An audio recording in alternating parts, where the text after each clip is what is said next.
يا نفس إن لم تظفري لا تجزعي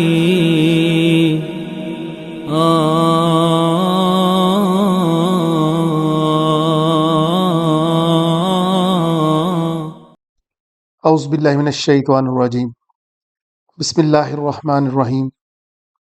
دوستو، آج ہم سورہ المائدہ کا 16واں اور آخری رکوع ترجمے، تفسیر اور گرامر سے سمجھنے کی سعادت حاصل کرنے جا رہے ہیں۔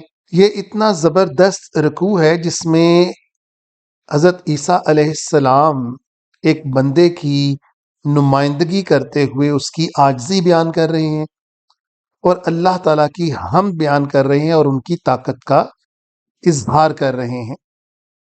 تو آئیں شروع کریں۔ وَإِذْ قَالَ اللَّهُ يَا عِيسَى ابْنَ مَرْيَمَ، جب کہا اللہ نے اے عیسیٰ ابن مریم، أَأَنْتَ قُلْتَ، یہاں پر حمزہ کے اوپر زبر یہ کویسچن کو شو کر رہی ہے۔ أَأَنْتَ کا مطلب کیا تو نے، قُلْتَ کہا، لِلنَّاسِ لوگوں سے، اتخذونی وَأُمِّيَ الہین، الہین کا مطلب دو، کیا تم نے لوگوں سے کہا کہ مجھے اخذ کرو اور میری والدہ کو اخذ کرو دو معبودوں کے طور پر، من دون اللہ، اللہ کے علاوہ؟ قالا، تو وہ بولے، سبحانکا، تو پاک ہے، ما یکون لی، یہ مجھے زیبا دیتا ہی نہیں تھا، ان اقولا، کہ میں ایسا کہوں، ما لیس لی، جس کا مجھے حق ہی نہیں بحق، ان کنتو قلتہ فقط علمتہ، اگر میں نے ایسا کہا ہوتا تو آپ جانتے ہوتے۔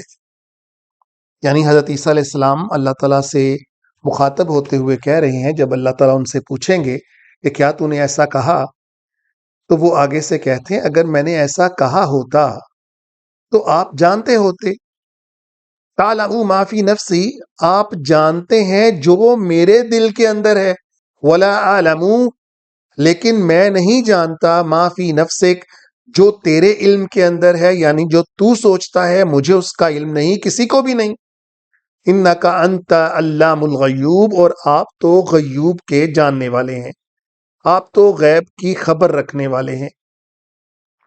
ما قلت لہم، میں نے ان سے نہیں کہا، الا ما امرتنی، مگر جو مجھے حکم ہوا، یعنی آپ نے جو کہنے کا مجھے حکم دیا بس وہی میں نے ان سے کہا، بھی اس کے بارے میں، ان اعبدوا اللہ، کہ میں اللہ کی بندگی اختیار کروں، ربی و ربکم، جو میرا بھی رب ہے اور تمہارا بھی رب ہے، وکنت علیہم شہیدا ما دمت فیہم، اور میں اس کے اوپر نگہبان ہوا جب تک میں ان کے اندر موجود رہا۔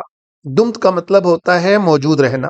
فلما توفیتنی، پھر آپ نے مجھے اوپر اٹھا لیا، کنت انت الرقیب علیہم، تو پھر آپ ہوئے ان کے اوپر نگہبان جب آپ نے مجھے اوپر اٹھا لیا۔